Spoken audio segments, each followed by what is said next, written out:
When China and the US work together, it can have a global impact, like the historic climate change deal inked last November in Beijing. And as the visit by President Xi is in full swing, both US and Chinese officials see more potential. We can take our partnership global. We do share this responsibility.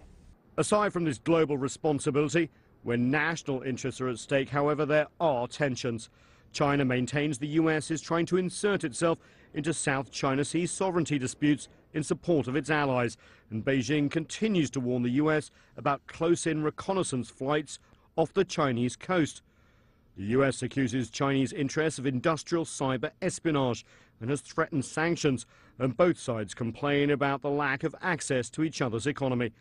The disputes have led scholars in Beijing and Washington to talk of a potential tipping point in relations. I think one of the significant change maybe is the perception.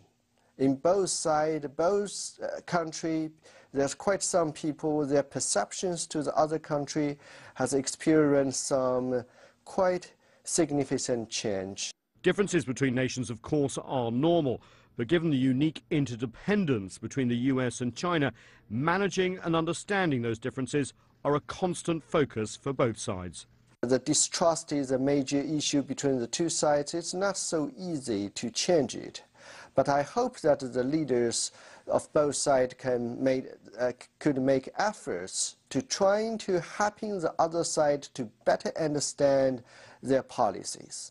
Both Beijing and Washington have spent a lot of effort recently in managing their differences. Increased military-to-military contact, for example, has actually led to a decrease in tensions in the East and South China Seas. And it's hoped on this trip there'll be rules of the road established for cyber security and also greater cooperation when it comes to managing the global economy. Both sides say that when it comes to disagreements, they actually agree that working together is the only way forward. Nathan King, CCTV, Washington.